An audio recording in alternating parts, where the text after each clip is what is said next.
Business শুরু করার পর 10 জনের মধ্যেই 8 জন ফেল করে।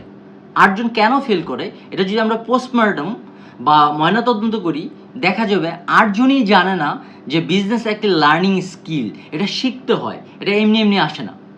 বিজনেস শুরু করার পর আমরা হাজারো রকম প্রবলেম ফেস করি। প্রপার এক্সপেক্টেড সেল হচ্ছে না, বা মার্কেটিং কস্টটা অনেক বেশি, কাস্টমার রিপিটেশন কম, মানি ম্যানেজমেন্ট ঠিক নেই, এমপ্লয়িরা কথা শুনে না, পারফেক্ট কোয়ালিটি মেনটেন করতে পারতেছি না, কোম্পানির ব্র্যান্ডিংয়ে হচ্ছে না, এবং যদি কোম্পানিটা পার্টনারশিপ বিজনেস হয় তাহলে পার্টনারশিপ টিকতেছে না। এরকম হাজারো রকম প্রবলেম যখন আসে, এগুলি যখন একটা একটা করে আমরা সলিউশন করতে থাকি, তখন অনেক পরিমাণ লস দিতে। তো এরকম লস কন্টিনিউয়েশন হইতে হইতে হইতে এক সময় আসলে আর এই বিজনেস করার মনোবল থাকে না এবং আমরা বিজনেস থেকে কুইট করে নিই।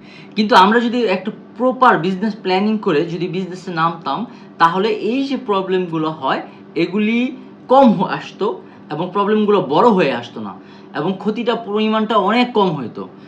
এবং ক্ষতির পরিমাণ যখন আপনার অনেক কম হবে, লসের পরিমাণ যখন অনেক কম হবে, তখন আপনি মার্কেটে টিকে থাকতে পারবেন, আপনার মনোবলটা মজবুত থাকবে। বিজনেসটা হচ্ছে আপনাকে অন্ধকার রুমে ছেড়ে দেওয়ার মতো।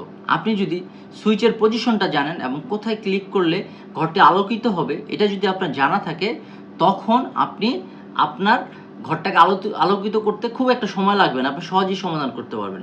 কিন্তু আপনার যদি না জানা থাকে তাহলে কিন্তু আপনি ওই রুমে থাকা আপনার জন্য অনেক কষ্টকর হবে। তো আপনার যে কোনো বিজনেস শুরু করার আগে অবশ্যই প্রপার বিজনেস প্ল্যান করে বিজনেসে নামা উচিত।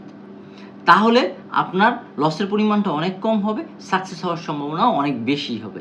আমরা আমাদের পরবর্তী ভিডিওতে কিভাবে একটি বিজনেস প্ল্যান করতে হয় এটা নিয়ে আলোচনা করব। আজকে এই পর্যন্তই। ভালো থাকুন, সুস্থ থাকুন। ধন্যবাদ সবাইকে।